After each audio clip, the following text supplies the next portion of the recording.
اقل ما توصف به هو الاجرام. شوف عد هيخرج منها الا للشهاده. نقدر نفهم من ده ايه؟ لما نلاقي الاخ الثاني البلتاجي بيتكلم على تفجيرات سيناء وبيقول ان هو بمجرد ما يرجع الرئيس هتتوقف هذه التفجيرات. وبعدين الناس وقفوا قدام الحرس يومين محدش عمل لهم حاجه.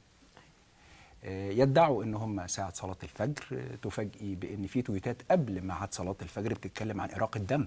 نادر بكار له تويتين موجودين الساعه 2:56 صباحا والثانيه 2:57 وبيتكلم فيها عن اراقه دم امام الحرس الجمهوري. ده بيعني ان الشيء ده مدبر لاظهار مصر قدام العالم.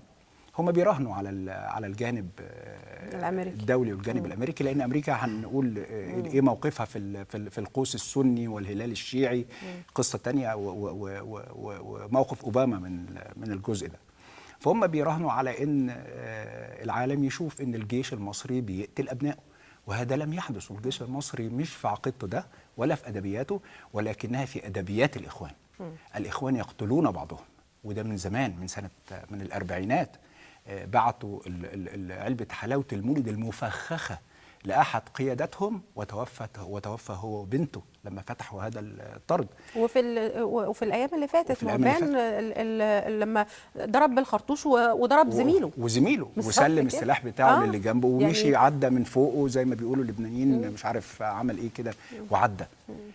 كل دي من ادبيات الإخوان، وأنا لا أبرئهم ولا أبرئ قيادتهم من الدم اللي بيسيل في الوقت الحالي اللي احنا موجودين فيه. طيب كيف يمكن الخروج من هذه الأزمة من وجهة نظر حضرتك يا دكتور؟ هل بالفعل هتظل مصر بهذا الشكل؟ أولا جيشنا زي ما قال إن هو دايما بيسعى إلى المصالحة وصحيح واقف كالأسد، لكن في نفس الوقت لا يريق دم مصري أيا كان انتماءاته السياسية، لكن هل سنظل بهذا الوضع حتى الآن؟ مستحيل طبعا أن يستمر هذا الوضع. أنا في تقديري أن ما حدث نتيجة متوقعة للتحريض على الاقتتال وعلى الاحتراب وعلى التعدي على المواطنين، وكذا تحت دعوى الدفاع عن الشرعية التي تآكلت وسقطت وكانت في طريقها للتآكل حتى قبل 30 من يونيو. وفي نفس الوقت ان الجيش المصري رمز الوطنية المصرية. اقتحام دار الحرس الجمهوري هو إهدار للرمزية التي يمثلها الجيش المصري باعتباره رمز الوطنية المصرية وحامي الشعب والوطن في كل اللحظات الحاسمة، سواء في 25 يناير أو في 30 يونيو أو قبلها في 23 يوليو 52 أو من أيام ثورة العربي. الوضع الحالي لا يمكن أن يستمر، لابد أولا من وضع حد لذلك، لكن هذه مسألة عملية سياسية طويلة في مقدمتها أولا الإسراع بتشكيل حكومة قوية، حكومة إنقاذ وطني، حكومة كفاءات، حكومة سياسية لديها رؤية لمعالجة قضايا الأمن والاقتصاد، وفي نفس الوقت أن تقوم هذه الحكومة بمنجزات حقيقية ملموسة للمواطن المصري، بالذات الطبقات الفقيرة والمهمشة، أي تحقق مكاسب اقتصادية كبيرة.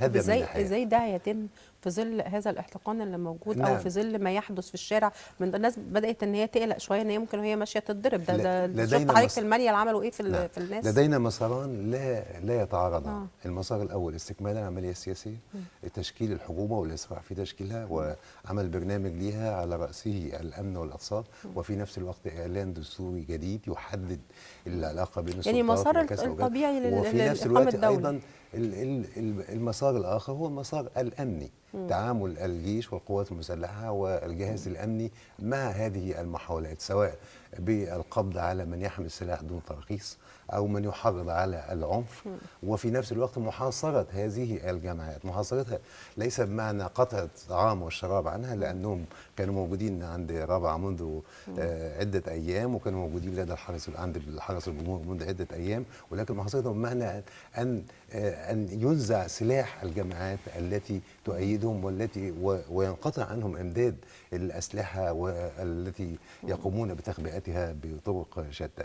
هذا مسار الأمني والمسار السياسي مساران يتكاملان في هذه الظروف الراهنة. طيب خلينا لما نتكلم عن المسار الأمني أنا هتكلم مع حضرتك يعني بصفة حضرتك كخبير أمني سابقا، أو يعني اوريدي عندك هذه الخبرة الشديدة. دلوقتي لما بيتم القبض على من يحمل سلاح منهم أو اللي بيحرض أو بيقولوا إن أنتوا بتقصونا من المشهد السياسي في مصر. إزاي نحقق المعادلة؟ إزاي نقدر إن بالفعل إن إحنا نحقق الأمن ويتم القبض على بالقانون على كل من هو مخالف ولا يشعر الآخرين وخصوصا شباب الإخوان المضللين حاليا بأن هم يتم إقصائهم عن المشهد السياسي؟ سيدة الفاضلة، بداية قانون الأسلحة والذخائر اللي بيسمح للمواطن بأنه يحمل سلاح. أنا برخص سلاح، بيطلع لي الترخيص سلاح مواصفاته كذا بغرض الدفاع. أيوة. بمعنى إيه إنه هو طلع لي ليه؟ عشان أدافع بيه، عشان لو حد اعتدى عليا أدافع عن نفسي. من يحمل سلاح بلا ترخيص فينبغي أن يتم تطبيق القانون عليه. ده بداية اللي هو يتم القبض عليه؟ يتم القبض عليه بالقانون. وعقوبته بتبقى ايه يا فندم؟ حسب الحاله اللي هو ضبط عليها. لو هو ضبط بس باحراز السلاح او استخدام السلاح او استخدامه في القتل او ما شابه ذلك، كل واحده من دي القانون بيحط لها الظرف المشدد الخاص بيها. فبالتالي على انا شايف ان في نشاط زايد جدا، بس احنا ما نقدرش ننكر ان احنا عندنا كميه سلاح كبيره جدا تم تهريبها وتم دخولها. احنا عشنا فتره صعبه. السنه اللي فاتت دي لوحدها شوف حضرتك دخل كميه سلاح قد ايه؟ بالظبط على مرأى ومسمع من القيادات العظيمه اللي كانت بتحكم هذا البلد. ما هو السلاح كان بيدخل عشانهم، هم عارفين، هم يعلموا هذا.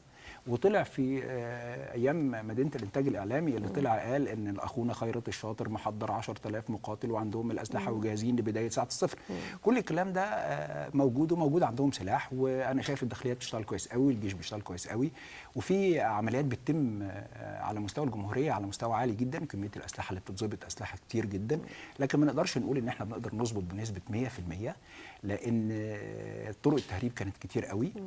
هم النهارده حزب الحريه والعداله داخل مقر الحزب، وعلشان كده انا بنادي من هنا بحل كافه الاحزاب اللي بتقوم على نشاط ديني او فيها ميليشيات عسكريه.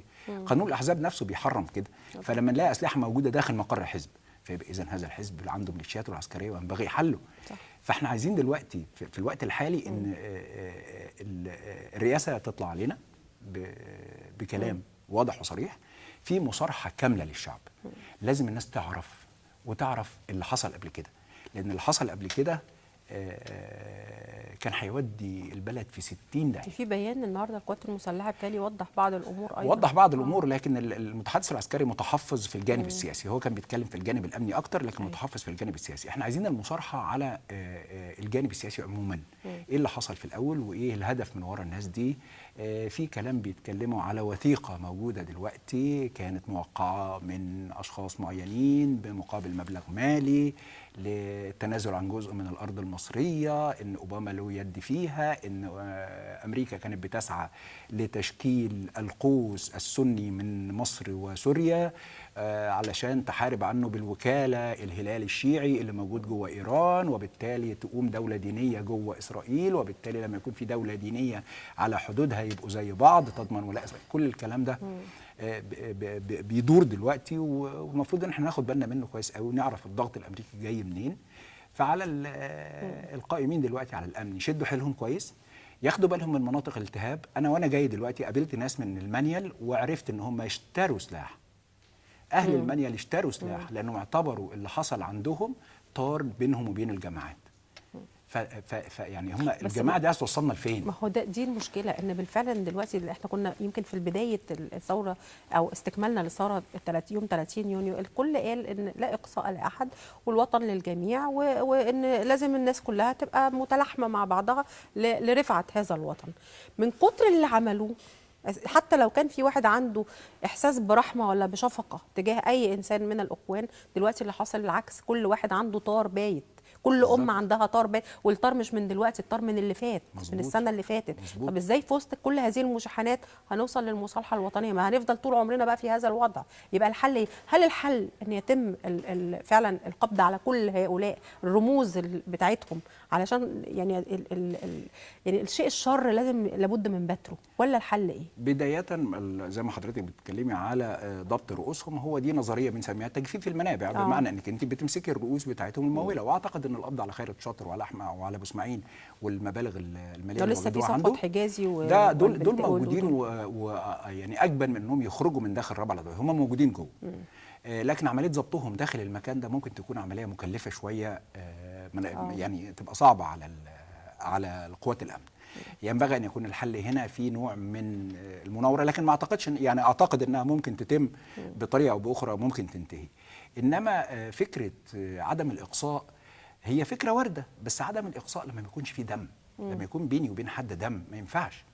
اهلا بيك لو ما عندكش دم، بس احنا شفنا دلوقتي ان هم كلهم عندهم دم، ما عندهمش أيوة. دم، ما عندهمش دم من اصغر واحد فيهم. ولسه دلوقتي حضراتكم كنتوا بتعرضوا الفيديو بتاع وبيعترف طلب اعدام، يعني هو نفسه بيطالب باعدام. ازاي انا عايز حضراتكم تستضيفوا خبراء زي الدكتوره منال عمر، الدكتور عكاشه، حد يتكلم في الجزئيه دي. الناس دي بتحارب عشان الكرسي ده، عشان ايه؟ عشان اللي ورا الكرسي صعب قوي. يعني الدكتوره منال كانت بتحلل الحكايه دي وبتقول لك ان في واحد زي اللي بيلعب قمار بيقعد خسران 100,000 جنيه، بيجي صاحبه اللي جنبه يقول له ايه خلاص كفايه قوم. صاحبه شايف ان هو لو قومه هيبقى ده خسران 100,000 بس، لكن هو اللي قاعد على الترابيزه عارف ان 100,000 دول فيهم راهن مراته وراهن عربيته، عارف حاجات تانية، عشان كده مش عايز يقوم.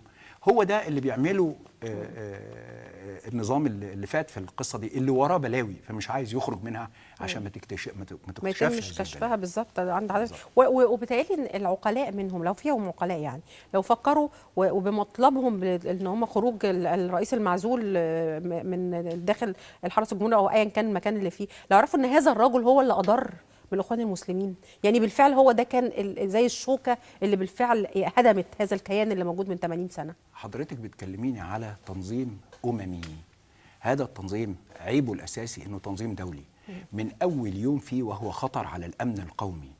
اعضاء هذا التنظيم يدينوا بدين اخر غير الاسلام او المسيحيه او اليهوديه. هؤلاء بيقف قيادي فيهم يقول اللهم امتني على الاخوان، يقف بديع فوق المنصه في ربع العدويه يقول المرشد السابق مهدي عاكف رضي الله عنه. دول ناس بيتكلموا في دين تاني غير الدين اللي احنا بنتكلم عشان كده عشان كده ربنا يعني فعلا اخذهم اخذ عزيز منتقم. انا هرجع لحضرتك يا دكتور واتكلم عن الموقف الامريكي بقى. يعني دلوقتي امريكا محتضنه هؤلاء الاخوان بشكل كبير. الفكره زي ما يمكن السيد لواء اتكلم فيها، لكن هم ادوا مهله 48 ساعه. طب ما بعد ال 48 ساعه اللي قالوا عليها دي؟ ادوا مهله لمين؟ ادوا مهله، قالوا الاخوان اثبتوا نفسكم في الشارع، وبعد 48 ساعه مش عارفين الموقف يكون ازاي. يعني فكرهم ممكن يكون رايح لفين؟ اولا الولايات المتحده الامريكيه تهتم بمصالحها في المقام الاول. كان تقدير الولايات المتحده الامريكيه بعد ثوره 25 يناير ان الاخوان هم القوه التي بمقدورها ان تسيطر على الشارع المصري، القوه المنظمه الموجوده في الساحه ومقدورها ان تؤمن مصالح الامريكان. الولايات المتحده الامريكيه لم تنظر ولا تنظر الى الثورات العربيه وبالذات الثوره المصريه الا من منظور واحد فقط، هو منظور العلاقات المصريه الاسرائيليه ومنظور استمرار معاهده السلام بيننا وبين اسرائيل ومنظور استقرار الاوضاع على ما هي عليه. فبالتالي الاخوان امنوا للولايات المتحده الامريكيه هذه المصالح. اولا حافظوا على العلاقات المصريه الاسرائيليه، حافظوا على المعاهده بعد ان كانوا ينتقدون المعاهده انتقادا شديدا قبل صعودهم الى الحكم. بعد ان تولوا السلطه لم يذكروا شيئا عن المعاهده، بل قاموا بحمايه اسرائيل عن طريق اتفاق وقف اطلاق النار الذي وقع مع حماس بضمانه مصر، ضمانه مصر الا تطلق حماس الصواريخ. وهذا تطور نوعي في علاقه مصر بالصراع بين حماس وبين إسرائيل. هذا من ناحية. من ناحية أخرى أن المعاهدة حتى الثغرات الأمنية التي يقر الجميع أنها قائمة في المعاهدة بالذات الملحق الأمني وقلة عدد الجنود المصريين في المنطقة جيم، حتى هذه البنود التي كان يمكن أن تتخذ ذريعة للمطالبة بتعديل هذا البروتوكول لم يتم الأخذ بها، ناهيك طبعا عن حجة تغير الظروف، لأنه عندما وقعت المعاهدة عام 1979 لم يكن هناك حماس أيوة. وكانت غزة تحت الاحتلال ولم يكن هناك إرهاب بالطريقة التي نسمع عنها الآن. يعني حتى الحجة القانونية والسياسية بتغيير الظروف لم تكن وجدت، لأن الأمر استقر على أن الإخوان يقومون بإعادة ترتيب الأوراق بحيث يتم ترتيب الأوراق في المنطقة كلها بما فيها الدخول في المحور السني المناهض للمحور الشيعي كما أشار زميلي وبالفعل دي الورقة الأخيرة اللي بدأوا يستخدموها. الورقة الأخيرة لعبها الدكتور مرسي الرئيس السابق في الاستاد عندما أعلن الجهاد ضد النظام السوري جيشا وشعبا، حتى يعني ربما رجح أنه لم يستشر القوات المسلحة، لم يستشر الدوائر الاستخباراتية ولا الدوائر صنع السياسة الخارجية المصرية. فبالتالي إذا كان هذا هو الأمر، فبالتالي أن مصالح الولايات المتحدة الأمريكية لا يهمها إلا مصالح، لا يهمها المبادئ. وصندوق الانتخاب كما نعلم هو جزء من العملية الديمقراطية وليس كل العملية الديمقراطية. طبعا الآن نحن لا ينبغي أن نبالغ كثيرا في موقف الولايات المتحدة الأمريكية.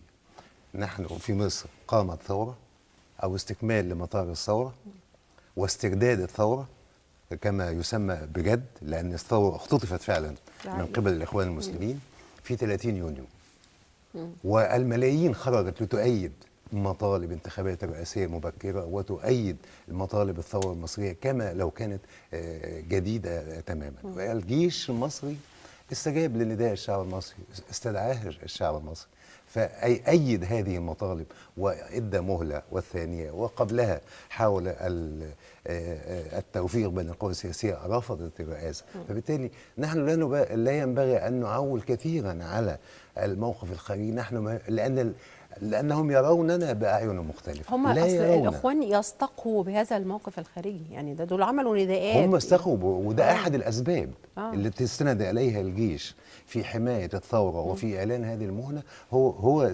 استقواء الإخوان بالخارج عن طريق عصام الحداد وعن طريق آخرين وعن طريق مكاتبات مختلفة. وهذا أمر طبعا لا يليق، هذا شأن داخلي مصري ينبغي أن يحسم بين الأطراف المصرية. فبالتالي إحنا الولايات المتحدة الأمريكية طبعا قوة كبرى والعالم كله ينشد علاقات طيبة معها، ومصر أيضا ليست استثناء، والجيش المصري أيضا له علاقات بالولايات المتحدة الأمريكية وحريص عليها. ولكن ما يهم جموع المصريين وملايين المصريين من عدالة اجتماعية ومن تحقيق ديمقراطية حقيقية ومن يعني توديع الفشل والأداء المزري للرئاسة في هذا الوقت، هذا شأن مصري.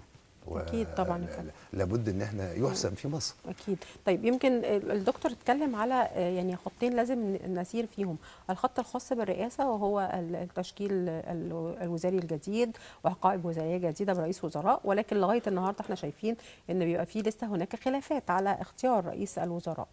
فبرضه هذا الاختلافات او هذه الخلافات على الاختيار ممكن تكون نقطه مش في صالح ما يحدث في مصر الآن، فرأي حضرتك إيه؟ رأيك مظبوط إن هو مش في صالح مصر، وينبغي على الرئيس وعلى الرئاسة أن تتخذ خطوات جدية في تشكيل الوزارة دون استشارة أحد. مش محتاجين يستشيروا أحزاب خالص. لو قعدوا الأحزاب كل حزب هيبقى عايز يقول أنا وأنا وأنا. لابد أن يتم العمل بعيدا عن الأحزاب، يختاروا ناس تكنوقراط محترمين يديروا هذه المرحلة، وأن تكون الحكومة حكومة مصغرة يكون لها أدوار 3 تنفذها في مجال الاقتصاد والأمن والعدالة الاجتماعية، وعلى الرئيس أن يسارع ويبادر بإنشاء هذه الحكومة دون الالتفات لرأي أي حزب. بأمارة إيه؟ حزب النور بيعترض على فلان ثم يعترض على فلان ثم يعترض على فلان والآخر. فدي قضية احنا يعني في مثل بيقولوا اللي عايز تحيره خيره، مش كده؟ ده من كتاب ده الدكتور تيمور. أيوة. لا، احنا النهارده الرئيس الموجود دلوقتي الرئيس المؤقت يقعد ويتكلم، ومفيش مشكله لما يلاقي ان حد من التكنوقراط بينتمي لاحزاب. هي المشكله ايه؟ انه كل الناس المحترمه انضمت وانضوت تحت احزاب.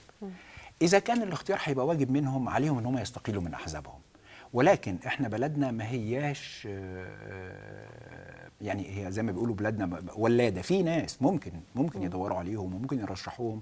وانا اعتقد ان اختيار الرئاسه للمستشار مصطفى حجازي ده من الاختيارات الموفقه جدا. هذا الرجل لديه رؤيه استراتيجيه عاليه جدا، بيشتغل في مجال بناء واعاده هيكله المؤسسات وفي الحوكمه وفي حاجات كتير جدا. فاعتقد ان هو بس محتاج ان هو يسرع الريتم بتاعه شويه، وتطلع الحكومه مشكله بالكامل لو قدرنا نقدر نطلعها بعيدا عن الاحزاب، لان هذه الحكومه ستشرف على انتخابات. فاذا كانت حزبيه بشكل او اخر فقد توصم بانها بتزور، زي ما كنا بنقول على حكومات الحزب الوطني او حكومه الاخوان انها هتزور لصالحهم. فاحنا بننادي من هنا يا سياده الرئيس، اتفضل حضرتك كمل خارطه الطريق، كمل تشكيل اللجنه الخاصه بالعداله الانتقاليه، ليست انتقاميه ولا انتقائيه. عليك انك انت تشكل هذه اللجنه بسرعه جدا للمصالحه الوطنيه بين كافه اطياف الشعب. بس اللي ما فيش في عنده دم، اللي ما فيش في ايديه دم، صح. هو ده اللي نبتدي نتكلم عليه. هو ده اللي لازم الحكومه دلوقتي تعملها، ويبتدي بمصارحه الشعب بكل ما تم في الفتره اللي فاتت، والورق المستخبي كله يطلع، وبدايه تحل جميع الاحزاب اللي انشأت على اساس ديني كلها بالكامل، اللي عندها ميليشيات. فكره جمعيه الاخوان المسلمين اللي طلعوها بين يوم وليله، والاستاذه الفاضله اللي راح النهارده بتشتكي، وزيره التامينات راح بتقدم بلاغ في جمعيه الاخوان المسلمين انها عندها ميليشيات عسكريه. يا خبر ابيض، للدرجه دي يعني؟ بالظبط كده. طب يمكن المتحدث الرسمي للقوات المسلحه اعلن ان ليس هناك اجراءات استثنائيه الا بالقانون، ده الكلام اللي اتقال النهارده في المؤتمر. طب لو فضلت حاله العنف مستمره، حاله العنف في الحاله دي هي حاله تلبس تتيح لمأمور الضبط القضائي ان هو يضبط مرتكب هذا الفعل. حاله التلبس لا علاقه لها اجراء قانوني. هم بيتكلموا في ايه؟ بيقولوا ان في اجراء في الشرطه والقوات المسلحه ليها ما يسمى بالضبطيه القضائيه وهو موجوده. الضبطيه القضائيه بتعني عمليه الضبط وتنفيذ محضر بيسموه محضر جمع استدلالات، لا تقوم بعمل من اعمال التحقيق. عمل التحقيق عباره عن ايه؟ التفتيش، القبض، الاحتجاز، الكلام ده كله اعمال التحقيق او دخول المنازل او الى اخره. لكن القانون في قانون الاجراءات الجنائيه سمح لمأمور الضبط القضائي في حاله التلبس انه يبقى بياخد اجراءات التحقيق، من حقه انه يفتش، ومن حقه انه يستوقف، من حقه انه يحبس ويوقف ويقدم للنيابه. ففي الحاله دي الاجراءات اللي بتتم كلها هي اجراءات داخل القانون وليست خارج القانون باي شكل من الاشكال. واللي يقول ان في اعتقالات، ما فيش اعتقالات.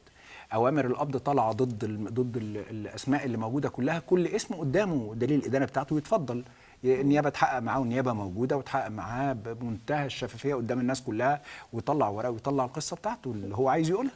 فبالتالي الاجراءات اللي بتتخذ دلوقتي هي اجراءات في داخل القانون وليست استثنائيه بالمره.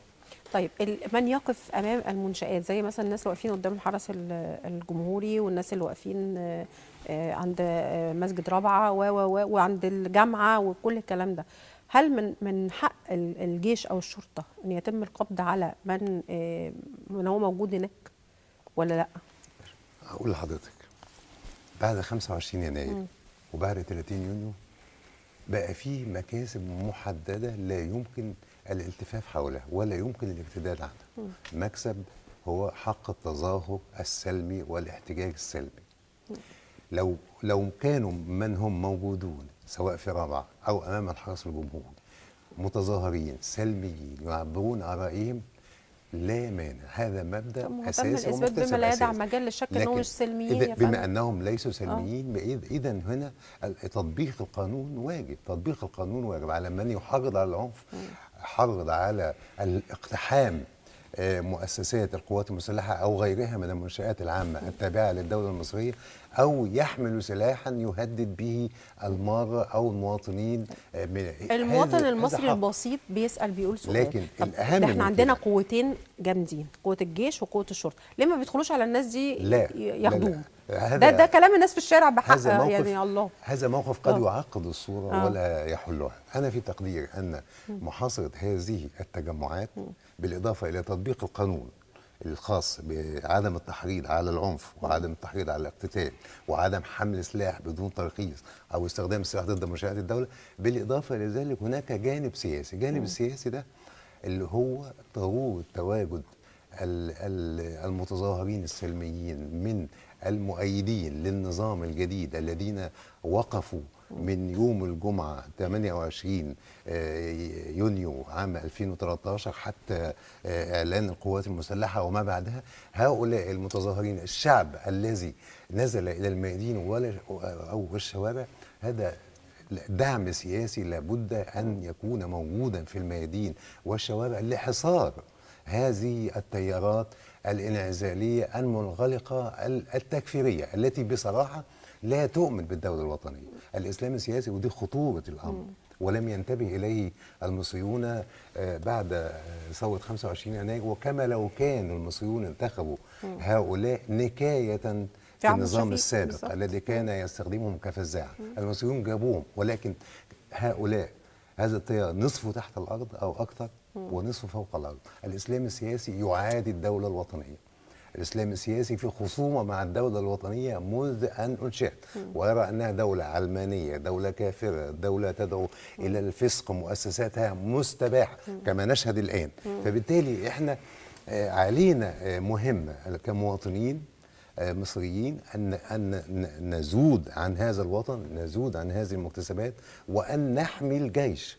نحمي الجيش، أن نقف وراء الجيش، يعني الجيش كما استجاب لنا، كما استجاب لمطلبنا في 30 يونيو وما بعدها، علينا نحن أن نرد هذا النداء بالتي هي أحسن، وأن ندافع عن المؤسسات، وأن نتواجد في الميادين حتى إلى أجل كان، حتى يستقر دعائم النظام الجديد. لأن الآن لدينا فراغ، ليس هناك رئيس، ليس هناك حكومة، ليس هناك إعلان دستوري.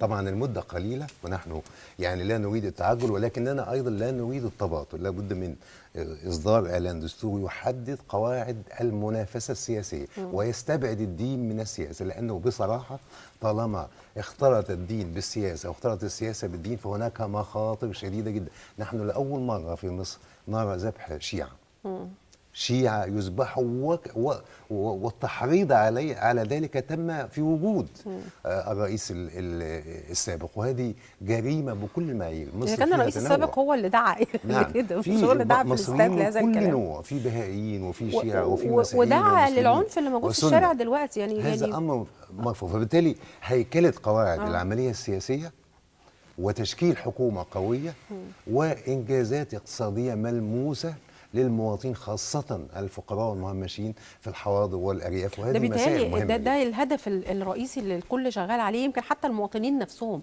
يعني لو حضرتك يعني المبادرة للتبرع على حساب 30/6 المصريين كلهم حتى الأطفال عايزين يتبرعوا. يعني إحساس جميل من الشعب المصري اللي علم الناس بالفعل يعني إيه الثورات، اللي هو كل شوية بيخترع مدارس جديدة بيخترعها. الشعب المصري لديه القدرة على التضحية، فقط أن يقوم على الأمور حكومة ذات مصداقية، لأن المصداقية لا تؤخذ مرة واحدة وذات خبرة، لا تمنح هكذا. المصداقية عمل دؤوب تقوم به الحكومة وتشرك الشعب في القرارات. الشعب المصري لديه قدرة عالية على هذا. الشعب المصري ويعلم جيدا أن المشكلات المتراكمة طوال 3 عقود أو ما يزيد لا يمكن أن تحل بين عشية وضحاها، ولكنه يعلم من يكذب عليه ومن يناور حول مطالبه، ولا نتسامح في هذا. الشعب المصري يريد أن نضع أيدينا على بداية الطريق الصحيح عبر رؤية متماسكة تحل مشاكل الأمن والاقتصاد. أكيد. سيادة اللواء، يعني حضرتك ليك خبرة طويلة مع الإخوان المسلمين وتعلم عنهم الكثير. هل ممكن دلوقتي الشباب اللي إيديه لم تلوث بالدم حتى الآن، هل ممكن اختراق عقله بالأفكار السليمة عن الإسلام وليست الأفكار السلبية اللي بثها في وجدانه وفي عقله من يسمون نفسهم بأخوان وبمرشدين وبقيادتهم؟ شوفي، دي هتاخد وقت. كان في بعد حادثة اغتيال الشيخ الذهبي على ايدين مجموعة شكري مصطفى اللي هي بتعتنق فكر التكفير والهجرة، اللي أصله جاي من الفكر القطبي فيما يتعلق بالتكفير، اللي جابوا في الكتاب بتاعه معالم في الطريق اللي موجود في ظلال القرآن بتاع سيد قطب. كانت الفكرة عندهم هي فكرة الحاكمية في الفكر القطبي، وإن المجتمع ده اللي عايش ده مجتمع كافر، وينبغي على المسلم اللي هم الجماعه المسلمه اللي هم جماعه المسلمين ان هم يسيبوا هذا المجتمع ويبعدوا عنه ويشكلوا الجماعه المسلمه ويرجعوا تاني يستردوا الدوله مننا كلنا، احنا كلنا مش مسلمين. فكان زمان الوزير كان حسن أبو باشا كان عمل مراجعات، وكان في الله يرحمه علي فراج قام بنشاط عالي داخل السجون. اتعملت مراجعات لمجموعات الجهاديه اللي منهم عاصم عبد المجيد اللي بيتنصل من مراجعاته دلوقتي، اللي مستمر عليها ناجح ابراهيم دلوقتي. الدكتور ناجح بيتكلم كلام كويس قوي. مشكله الاخوان ان هم تربيتهم بتبقى فكره الاسره المسلمه والعشيره والقريه والمدينه والدوله والعالم. هم بيفكروا في فكره استاذيه العالم. فانا عشان اشيل الفكره دي من جوه الناس دي هحتاج وقت كتير، لان انت شفتي بيقول لك الاخواني يتجوز اخوانيه، ما يبقاش فلوطه يتجوز مش اخوانيه. خلاص هم بيدينوا بدين اخر.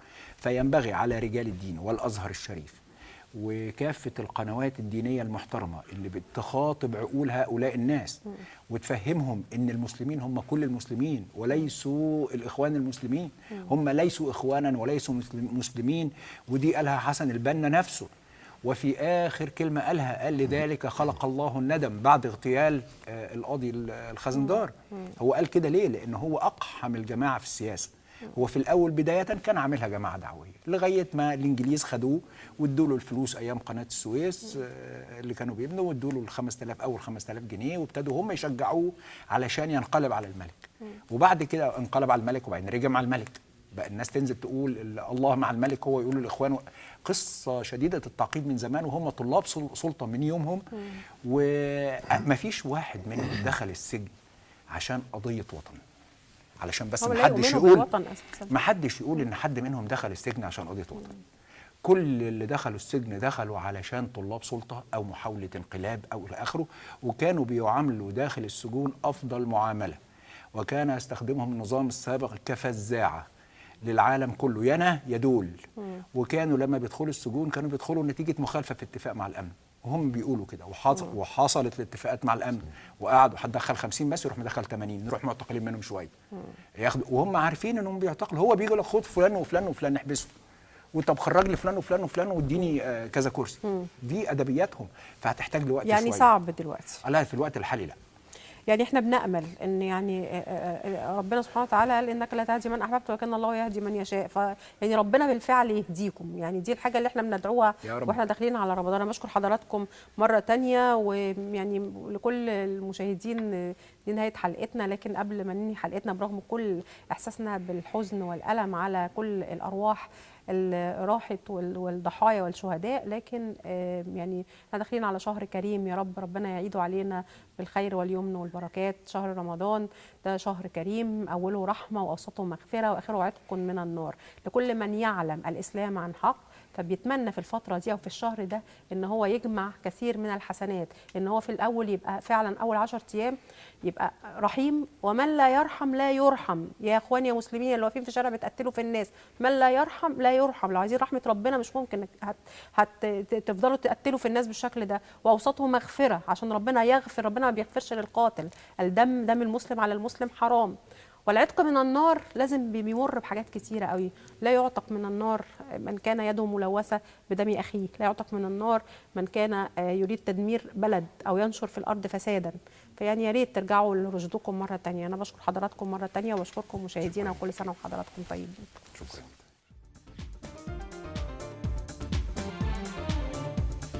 مصر